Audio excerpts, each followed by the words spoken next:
हो ना, मी मागे उभं राहून त्यांचा क्लास बघत होते. त्यांनी तर अख्खा स्टेजच हलवला. ते सगळं सोड. अगं आता वर्ष किती लवकर संपत गेलं ना. महिना कुठला चालू आहे आता? डिसेंबर. ए अंग्रेज की औलाद, मराठीत बोल. काय? तुम्हाला मराठी महिने बोलून दाखव. मी बोल. मराठी महिने. महिने ना. थांब सांगते ना, येतात मला. मला काय समजलंय? येतात ना. आठवते ना मला ना. ते अगं तुम्ही कालच ऐकलं तो आपासून होता काहीतरी. राहू दे राहू दे राहू दे. या जन्मी तुला हे 12 महिने बोलता येणार. कशाला विचारलं मग? अगं आता पाऊस महिना चालू आहे. मग काय झालं? मार्गशीर्ष महिना जेव्हा होता तेव्हा जेजुरीच्या खंडरायाचा चंपाषष्ठी उत्सव होता. अगं बाई, हे बघ, मला क्रिसमस, हॅलोवीन, नवरात्री हे तिन्ही सण मला माहिती आहेत. मी साजरा सुद्धा केले.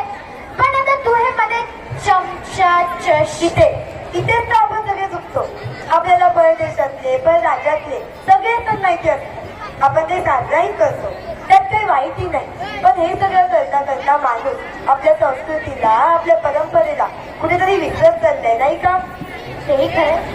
पण मला सांग, तुला एवढं काही माहिती आहे तर मला एवढीशी माहिती सांग. एवढं शांती सांग. जेजुरीचा खंडराया हा शिवाचा दुसरा अवतार.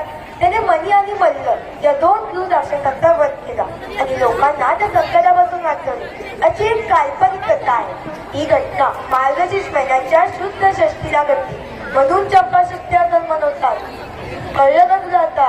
हो, पण मला सांग, तुला हे एवढं सगळं कुठून कळलं? 9वी चा डान्स बघून कळलं मला. तुला बघायचंय? चल चल पटकन चल. कधी डान्स? आता. आता 9वी? हो. मी तर चालले बाबा बघायला. तुला यायचंय? अगं थांब ना जरा. नाही नाही, मी चालले. तुला यायचं नाही बाबा, मी तर चालले. आणि हेच भन्नाट नृत्य आपल्यासोबत